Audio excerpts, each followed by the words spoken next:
Everybody asking how we doing, say we good. Don't need no one to tell me how to live just like they would. It ain't their business, but they in it, I don't know why. Revolved around my life after I found another. Assalamualaikum warahmatullahi wabarakatuh. Selamat pagi. Semoga kita semua dalam keadaan sehat dan dalam lindungan Allah Subhanahu wa taala. Amin ya rabbal alamin.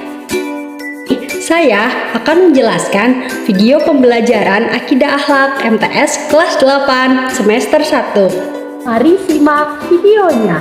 Namun sebelum itu, izinkan saya memperkenalkan diri.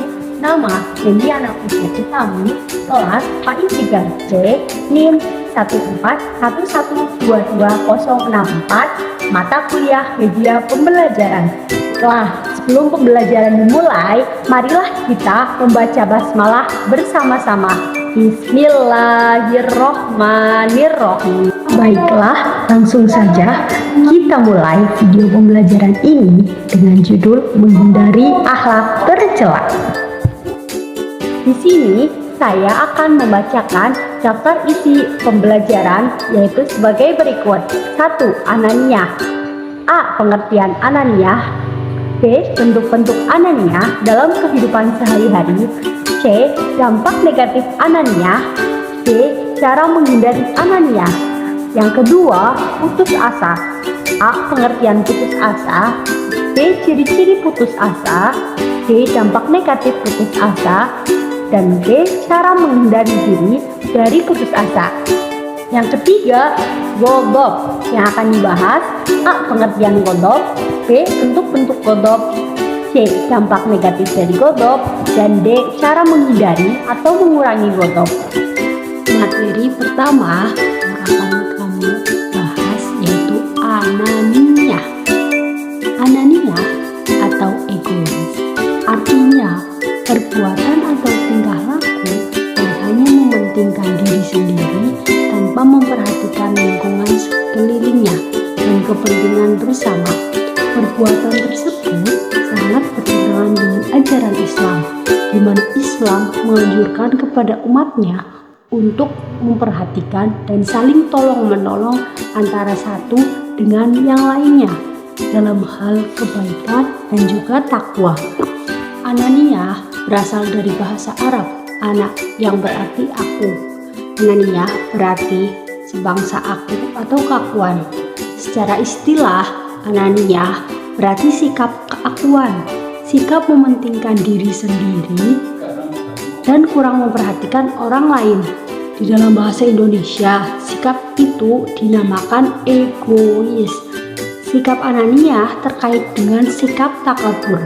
Dalam kehidupan sehari-hari, sikap ananiyah sering kita jumpai baik pada diri seorang remaja maupun pada diri orang dewasa.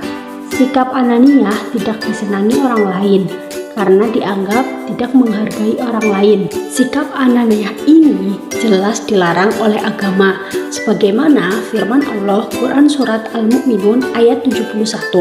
Bismillahirrohmanirrohim.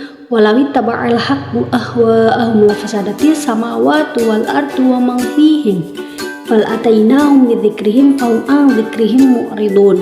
Artinya, dan seandainya kebenaran itu menurut keinginan mereka, pasti binasalah langit dan bumi dan semua yang ada di dalamnya. Bahkan kami telah memberikan peringatan kepada mereka, tetapi mereka berpaling dari peringatan itu. Quran Surat Al-Mu'minun ayat 71.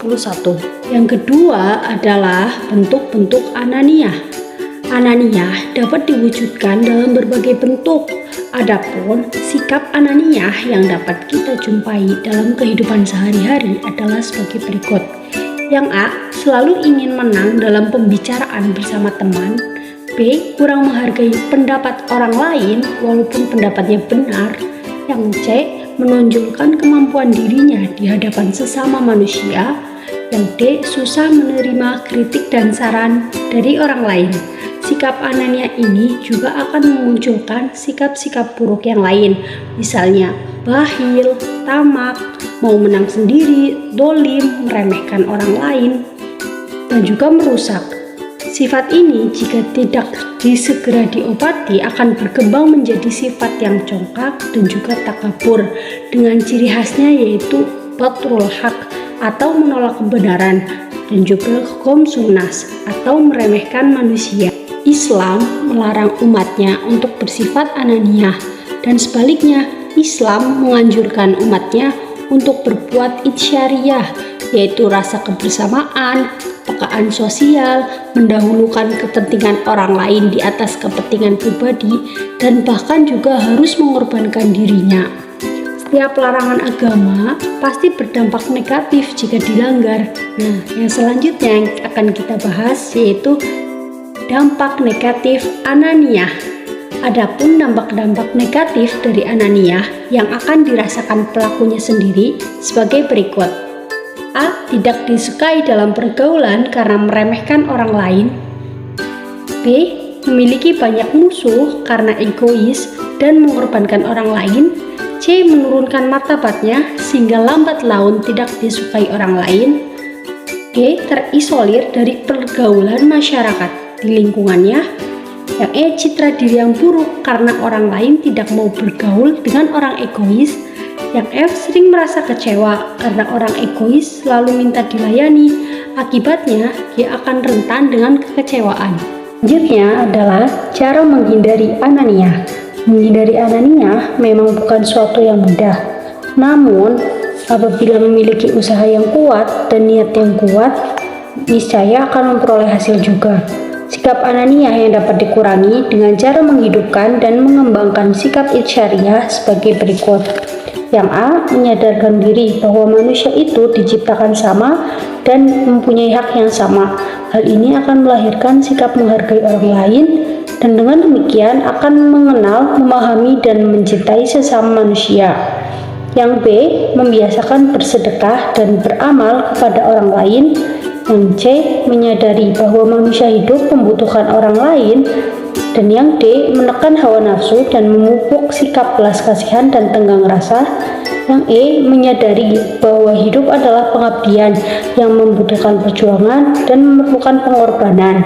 Yang F. Menyadari bahwa ananiyah jika dibiarkan akan membuat orang takabur, dan sikap ini sangat dibenci oleh Allah Subhanahu wa Ta'ala.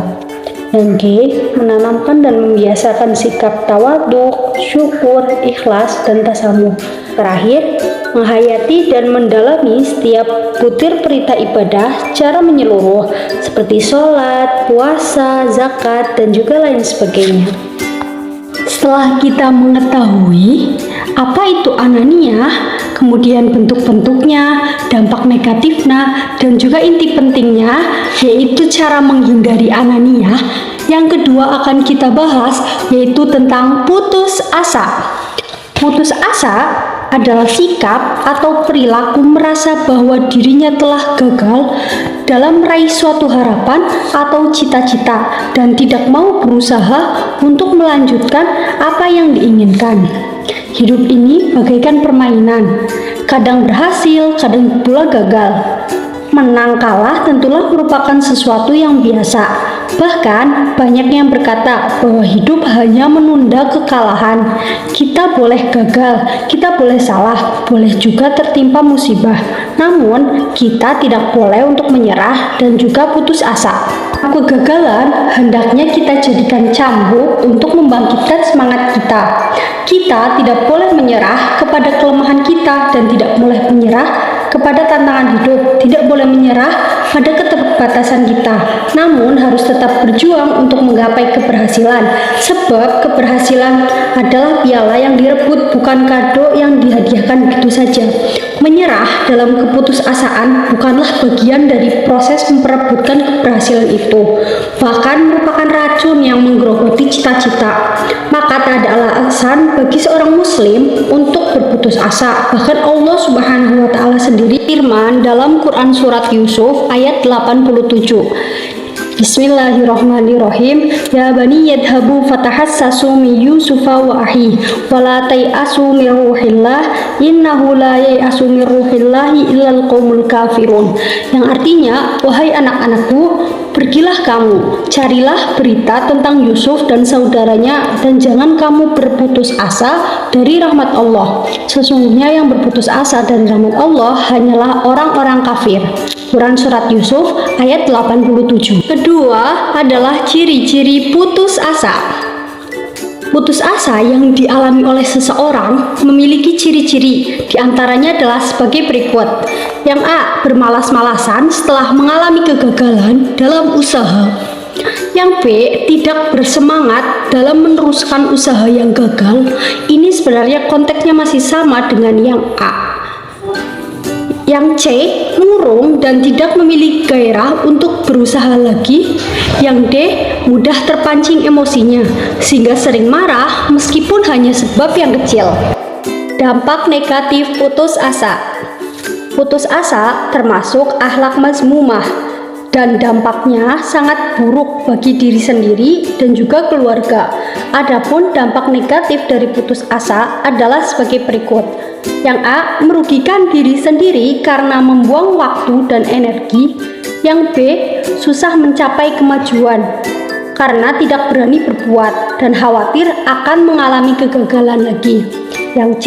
Terkena sifat kafir karena putus asa dari rahmat Allah Subhanahu wa taala. Akhlak tercela yang akan dibahas selanjutnya adalah ghadab.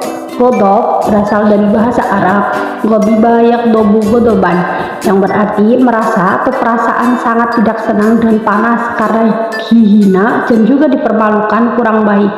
Rasa tidak senang dan panas tersebut mungkin karena dihina, disakiti hatinya, atau dirampas haknya. Akibatnya menimbulkan kekecewaan. Apabila kekecewaan cukup mendalam, akhirnya dilampiaskan dengan kemarahan. Ghadab atau pemarah artinya orang yang suka marah, sedangkan marah artinya berontaknya jiwa dalam menghadapi sesuatu yang tidak disenangi. Atau marah adalah luapan hawa nafsu, baik dengan perkataan maupun dengan perbuatan yang tidak terkendali. Rasulullah SAW sendiri bersabda dalam hadis yang artinya, orang yang kuat adalah bukan orang yang pandai bergulat, tetapi orang yang mampu untuk menahan amarahnya. Selanjutnya adalah bentuk-bentuk ghadab. Orang yang marah darahnya memanas sehingga mempengaruhi seluruh syarafnya. Darah yang mengalir dari kepala mempengaruhi seluruh syaraf di kepala sehingga wajahnya memerah. Kemarahan seseorang dapat diwujudkan dalam bentuk berikut. A. Pandangan mata yang tajam dan memerah serta jarang berkedip. Yang B. Wajah cemberut dan mudah terpancing emosinya. Yang C. Susah diajak berbicara secara baik-baik. Yang D. Terkadang melontarkan kata-kata kasar yang tidak enak didengar. Yang E. Bertindak anarkis dan merusak yang ada di sekelilingnya. Dan yang terakhir adalah mengancam terhadap orang yang menyebabkan kecewa. Dampak negatif dari ghadab. Sebagaimana akhlak mazmumah yang lain atau akhlak yang buruk yang lain, bahwa ghadab juga mempunyai dampak negatif baik bagi diri sendiri maupun bagi orang lain. Adapun dampak negatif sifat ghadab tersebut adalah sebagai berikut. Bagi pelakunya sendiri, diantaranya 1. Tidak dapat berpikir secara tenang dalam menghadapi persoalan. Yang kedua, mudah terkena tekanan batin, susah menerima kebenaran dan saran karena emosinya lebih menonjol. Nah, untuk dampak negatifnya adalah yang 1. Tidak dapat diajak komunikasi secara baik. 2. Menimbulkan kekhawatiran apabila melakukan hal-hal yang tidak diinginkan. Selanjutnya adalah cara menghindari atau mengurangi ghadab. Tiap orang biasanya mempunyai pembawaan emosi yang berbeda-beda. Ada yang sabar, ada yang kurang sabar, dan pemarah. Sesungguhnya pembawaan tersebut dapat diubah sedikit demi sedikit dengan cara sebagai berikut. Yang A. Menyadari bahwa setiap orang pasti berbuat salah. B. B. Menyadari bahwa dirinya pernah berbuat salah kepada orang lain. Yang C. Marah tidak dapat menyelesaikan masalah secara baik. Yang D. Marah tidak disukai dalam pergaulan.